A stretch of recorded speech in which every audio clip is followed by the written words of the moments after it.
එතකොට මම අද කතා කරන්න යන්නේ ඔයගොල්ලොත් එක්ක Access වල කොහොමද අපි report එකක් හදන්න කියලා.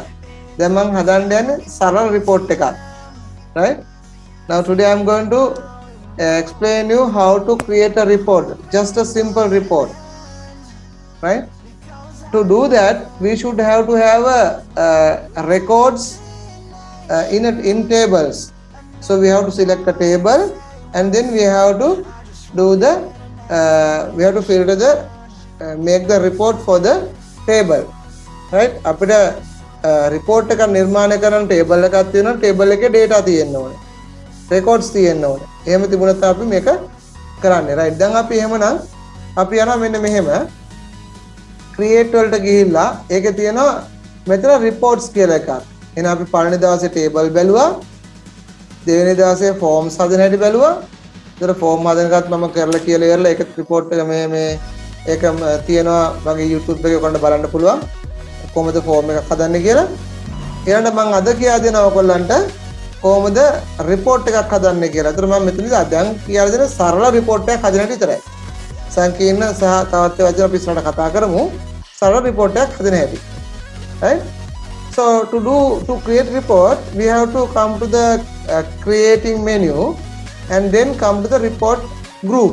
There's a group for the reporting. ඒක අපි ගන්නවා report wizard. So it will be easy. අනිත් ඒවා උනුත් කරන්න පුළුවන්. මේකේ ලේසි නිසා අපි ගන්නවා report wizard කියන එක. ඒක ක්ලික් කරපුවම අපිට එනවා මෙන්න මේ ආකාරයේ form එකක්. ඒතර ඔයගොල්ලෝ මතක ඇති අපි ඉස්සෙල්ලා form හදද්දිත් මේ වගේ එකක් ආවා. දැන් මම මේක ඔයගොල්ලන්ට කිව්වේ මුලදීම access කියන ලේසිම පාඩමක්. නමුත් සමහර ටික අමාරුම පාඩම වෙන්න හේතුව පටලව ගන්නවා. එක වගේ අවස්ථා කීපයක් තියෙනවා. ඒතර පැටලෙන සුළු. ඒ නිසා හොඳ අවබෝධයෙන් කරන්න කියන්නේ ප්‍රශ්න තියනනම් ඒ වෙලෙම අහන්න කියන්නේත් ඒකයි. හිතයට ප්‍රශ්න තියාගෙන ඉන්න එපා ඒ වෙලෙම අහන්න. හරි දැන් එතකොට අපි මෙතෙන්ට ගිහිල්ලා ටේබල් එකට ගිහිල්ලා මට ඕනේ දැන් මම බලනවා මට ඕනේ report එක හදන්න මොකටද මොන ටේබල් එකටද මෙතනින් ක්ලික් කරලා පුළුවන් මට tables තුනක් තියෙනවා table තුනම මෙතන display වෙනවා මම දැනට ගන්නම් staff table එක මම select කරනවා staff table එක එන්න එහෙම select කරන table එක අනුව ඒකේ තියෙන fields ටික මෙතන වැටෙනවා whatever you selected the table here for the reporting all the fields of that table will be displayed here. Right? ඒ කියන්නේ මම මෙතනින් ගිහලා මම select කරලා inventory table කියන එක. So all the fields of the inventory table will display here. Right? ඒ වගේම තමයි අපි select කරලා student table කියලා. ඒක මෙතන display වෙනවා. Now what I am going to do, I want to create a report for the staff table. Then ඒ නිසා මම මොකද කරන්නේ මෙතනින් ගිහලා staff table එක select කරනවා. Then all the fields of the staff table will appear here. Right? හැම ඒ table එකට අදාළ හැම field එකක්ම එතන එනවා. දැන් පුතේ අපි කරන්න ඕනේ තියෙන ඔක්කොම select කරලා මම report ගන්න යන්නේ ඒ වැඩක් නෑනේ. තියෙන හැම field එකක්ම report වල වැඩක් නෑනේ. අපේ අවශ්‍යතාවය මත තමයි අපි ගන්නවා. report එකක් ගන්න අපේ අවශ්‍යතාවය මතයි. අපි හිතමු student name එකයි telephone එකයි salary එකයි විතර report එකකට වශයෙන් ගන්න ඕනේ කියලා හිතමුකෝ. එහෙනම් මම ගන්න ඕනේ ඒ ටික විතරයි select කරලා. එහෙනම් මම මෙතනට ගිහිල්ලා select කරනවා student name. මෙන්න මේකෙන් select කරලා ඒ පැත්තට ගන්නවා. ඊළඟට student name එකයි salary කියන select කරලා ඒකයි. ඊළඟට මම මොකද කිව්වේ address ද telephone නේ. right telephone එකයි. ඒකයි මම gender එකක් ගන්නම්කො. right. ඔය වගේ අපි select කරගන්න මට ඕනේ කියනවා. එතකොට අපි report එකට ගන්න අපිට ඕනේ කියනවා print කරන්න විතරයි. printing වෙන්න යන්නේ. දැන් ඔක්කොම ගියමොත් මොකද වෙන්නේ? report එක එන්නේ නැතුව තියෙයිද? නෑ report එක එනවා. නමුත් අනවශ්‍ය printing එකක් නේද? ඒතර අනවශ්‍ය printing එනවා කියන්නේ එකක් තමයි එහෙම වුණාම අනවශ්‍ය දේවල් අනිත් අය දැනගන්නවා print කරපුවාම. දෙවෙනි එක තමයි printing cost එක. බොරුවට print කරනවා කියන්නේ නේද? තීන්තවල වියදම පොඩු වියදම ලොකු වියදමක් වෙනවනේ. නිසා ඒක අවම කරගන්න පුළුවන්. ඒ නිසා අපි අනවශ්‍යව ගන්න අපිට අවශ්‍යයි කියන විතරයි අපි print කරන්න ගන්න. අරගෙන next කියනවා. So what did I do? I select from the table here whatever I want. Then all the fields appear here. Then I select whatever the fields I want from here, and then we are going to create the report for this field only, not them, but only the selected field will be the reporting, right? එතම next කියනවා. එතන ඊළඟ step එක තමයි අපිට next කියන්න පුළුවන්. report එක ගද්දි මෙතන තියෙන පුතේ දැන් මම නම් list එකක් ගන්නවා නම් මට report එකේ print ඕනේ A අකුරෙන් පටන් ගන්නම් ඉස්සලා ඊට පස්සේ B ඊට පස්සේ එහෙම නම් ඕනේ. අපි කියන order එකක් ගන්න ඕන නම් here is the place that where we can put it, right? අපිට පුළුවන් order එකක් ගන්න මේ විදිහට. right, උදාහරණයක් වශයෙන් මම මෙතනින් ගන්නවා ascending order එක name නමට අනුව. එතකොට අර database table එකේ තියෙන නම් ටික ඔක්කොම වෙනවා. හැබැයි එන්නේ කොහොමද? ඒ data table එකේ තියෙන විදිහටම නෙමෙයි. ඒක එන්නේ ඒ data table එකෙන් data ටික අරගෙන නමට අනුව ascending කරලා තමයි එන්නේ. නමට අනුව කරලා තමයි එන්නේ. right? පැහැදිලිද කියන එක? ඊට පස්සේ අපි ওই විදිහට කරන්න පුළුවන්. අපි ඊට පස්සේ next කියනවා. next කියනවා. ආයෙත් අපිට ඕන විදිහට මේක වෙනස් කරගෙන next කියනවා. right? දැන් අපි අවසානයේදී මේක ෆෝම් එකක් නේ ටේබල් එකක් නෙමෙයිනේ report එකක් නේ. ඒ නිසා මම මේක report කියන නමින් දානවා. කැමති නමක් දාන්න පුළුවන්. right? report කියලා දානවා. right? මම දැම්මා staff report කියලා.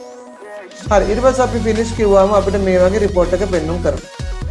ඔය තියෙන්නේ. දැන් අපි මේක මෙන්න මේ විදිහෙන් printing command එක දුන්නා නම් මේ ටික print වෙනවා. එතකොට අපි data table එකේ අපිට ඕන ටික විතරයි අරගෙන print කරන්න යන්නේ. right? ඒක print කරන්න දැන් ඕක තමයි අපි කියන්නේ ඕක තමයි form එක අපි report එකක් හදුවා කියලා කියන්නේ. දැන් මට මේ report එක print කරන්න හතර print කරන්න බෑනේ. මට ඕන නම් මෙතන මේ මෙතනින් වැඩි ලොකු ලස්සන ලියලා මෙතන අපේ logo එකක් දාලා ඕනනම් අපේ නමක් තියෙනවා නම දාලා ඒ කියන්නේ class එකේ හරි ඉස්කෝලේ හරි නමක් තියෙන නම දාලා ලස්සන print out එකක් ගන්න ඕනනේ. එහෙම නිසා මම මොකද කරන්නේ මේ form එක edit කරනවා. ඒකට යන්නේ මේ form එක උඩට ගිහිල්ලා මේ තියෙන form කියන එක report කියන එක report එකට right click කරලා එහෙම නැත්නම් මෙතන හරියටම right click කරලා මම design view යනවා. design view ගියා මේ තියෙන මෙන්න මේක select කරලා මට පුළුවන් මෙහෙම staff කියලා දාලා මෙතන මම වෙනස් කරනවා. right? මේක ඕනනම් center කරලා එහෙම center කරලා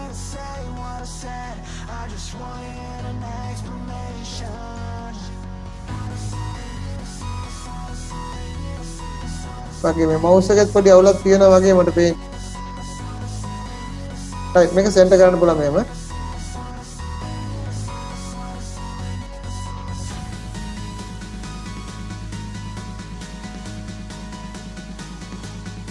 ඔයගේ center කරලා right ඊට පස්සේ අපිට ඕන මෙතන logo එකක් ඕන මෙතන logo එකක් මෙතන logo කියලා මේක click කරපුවම right හරි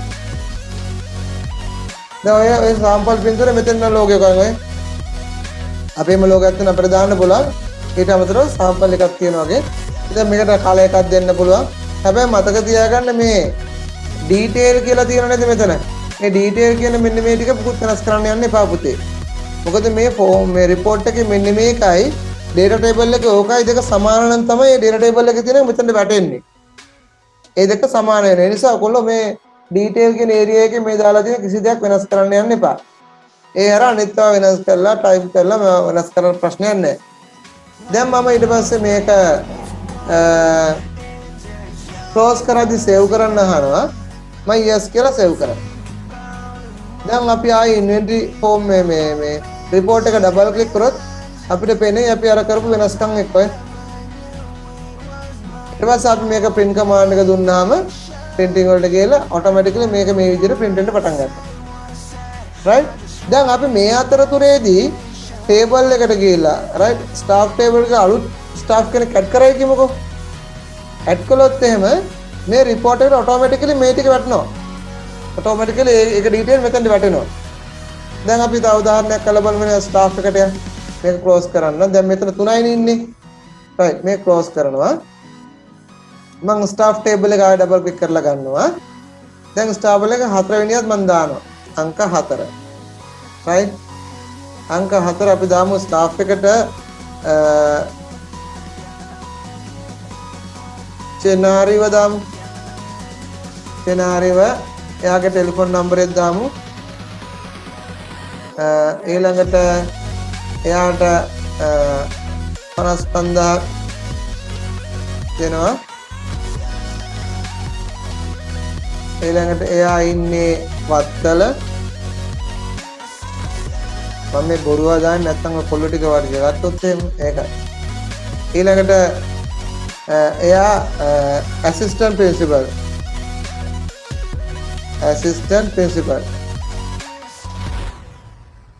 Right?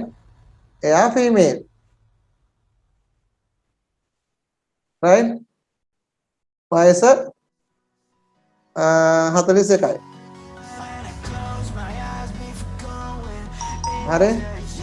එයාට වයස දාන්නේ මට 25 කියලා දාමු. right. මෙන්න මේ විදිහට දැන් ඔන්න මම data දැම්මනේ. දැන් මේ හතරවෙනි එක data දැම්මේ මම. හරිද? එහෙමනම් දැන් මම මේක දාලා ඉවරයි. right? දැන් අපි මේක close කරලා ගිහිල්ලා අපි අර නිකන් report එක අරන් බලන්න. report එකේ දැන් ඔකත් එන්න ඕන නේද? මේ ආවනේද චෙනාරි කියලා 55යි නේද? අර අපි හැම වෙලේම මේ report එකට වැටෙන්නේ කොහෙන්ද? අර table එකෙන්. table එකේ තියෙන data ටික තමයි එයා අරගෙන filter කරලා අපිට මෙතනට දානවා. ඒතර මෙතනට දාන්නේ මොන පදනමද? මං කිව්වා නම ඒ අකුරෙන් පටන් ගන්න විදිහට දාන්න කියලා. නේද? එතකොට අර table එකෙන් කරුණු අරගෙන memory එකේදී RAM එකේදී මෙයා කියන විදිහට මේ form එක කියන විදිහට එයා data ටික arrange කරලා මෙතනට දානවා. ඒක තමයි කරන්නේ. දැන් clear ද ඔයගලන්ට? ඕක අපිට print කරන්න පුළුවන් printing command එකෙන් print කරන්න පුළුවන් print වෙන විදිය. මේක තමයි අපි report එකක් හදනවා කියන්නේ. දැන් මේ අපි හැදුවේ පුතේ form table එකක් අරගෙන සරල එක table එකකින් data අරගෙන print කරන හැටි. තේනද? එක table එකකින් data අරගෙන අපි report එකක් හදලා ඒ report එක තොරතුරු print කරගන්නේ කොහොමද කියන එක තමයි මෙතනදී කතා කරන්නේ. හැබැයි අපිට තව ප්‍රශ්නයක් තියෙනවා දේශාන්. කොහොමද දන්නවද? table දෙකකින් කරුණු අරගෙන print කරන්න කිව්වොත් table දෙකකින් කරුණු අරගෙන හොඳයි. staff table එකෙනුයි student table එකෙනුයි දෙකෙන්ම fields ටිකක් අරගෙන ඒකට අපි print කරන්න report එකක් හදන්න කිව්වොත් අපිට මෙතනදී print කරන්න දෙන්නේ නෑ එයා. right? අපි ඒක කරන්න කොහොමද කියලා අපි තව වැඩක් තියෙනවා ඒක තුලින් බලලා ඒක කරමු. දැනට සරල table එකකට print report එකක් ගන්න හැටි කොහොමද කියලා study කරේ. ඒක දැන් ඔයගොල්ලෝ practice කරලා බලන්න කොහොමද කරන්නේ කියලා. ඊට පස්සේ අපි ඊළඟ step එකට යමු. දෙවෙනි අධීරය හැටට කොහොමද table දෙකකින් report එකක් නිර්මාණය කරන්න කියලා දෙවෙනි අධීරයට අපි තේරුම් ගමු. right? පළවෙනි අධීරයට එක table එකක report එකක් ගන්න හැටි දැන් study කරමු. right? ඔයගොල්ලෝ දැන් practice කරන්න පටන් ගමු.